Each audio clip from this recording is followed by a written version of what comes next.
Guys, who knows? Isn't this the script of a rebirth counterattack cool story? One second she was a general's daughter who died with hatred, and the next she was back on her wedding day, looking at the dandies blocking the way outside the sedan chair, especially the leader Xiao Shuai. Xiao Mei suddenly remembered all the grievances of her previous life. The Xiao Jia, who was supposed to bow to her, had long been having an affair with her half-sister. Since God gave her a second chance, she must end this wrong marriage without hesitation. Oh my God, this reversal came unexpectedly. Xiao Mei lifted the curtain and got off the sedan chair, exuding an overwhelming aura. Facing Xiao Shuai, the #1 dandy in the capital, she didn't show the slightest timidity, but instead publicly announced her remarriage. This move not only stunned Xiao Shuai, but also shocked all the guests present. The cowardice and forbearance of her previous life have long vanished, and Xiao Mei in this life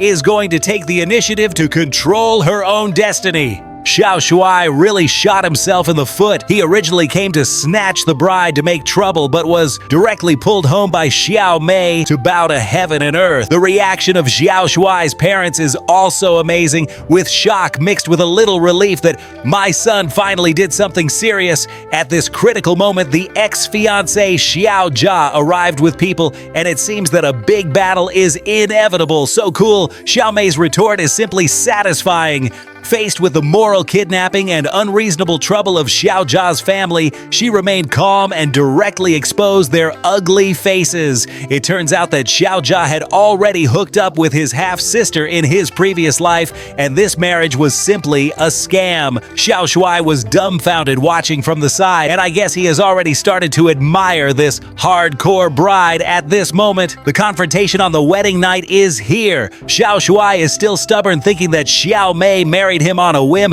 and even dares to compare her with the women in the brothel. He probably doesn't know that Xiao Mei is not an ordinary lady from a noble family, but a general's daughter who can go to the battlefield to kill enemies. As soon as this long spear is taken out, Xiao Shuai's good days are probably coming to an end. Guys, the hardcore husband training mode is officially launched. Although Xiao Shuai was terrified, he still dared to resist, but was beaten into submission with a single spear rod.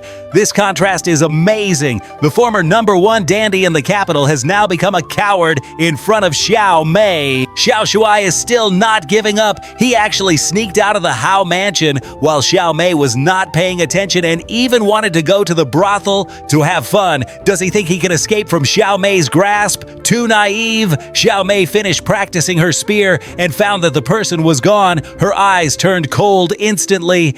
It seems that Xiao Shuai is going to be in trouble again this time. The scene of catching the culprit is here. Xiao Mei is really powerful. She found Xiao Shuai's whereabouts in no time, but instead of rushing in directly, she chose to start with Xiao Shuai's most precious fighting cock. This trick is so smart. Xiao Shuai had just sat down upstairs when he heard the cry of his own fighting cock, and he must have panicked instantly. As expected of Xiao Mei, she immediately grabbed Xiao Shuai's weakness as soon as she made a move. This precious fighting cock is Xiao Shuai's lifeblood. Seeing the fighting cock in Xiao Mei's hands, he instantly lost his temper. When threatening to stew the fighting cock, Xiao Shuai's anxious look is simply hilarious. His dandy friends were also scared silly, and no one dared to help, so Xiao Shuai had to surrender obediently.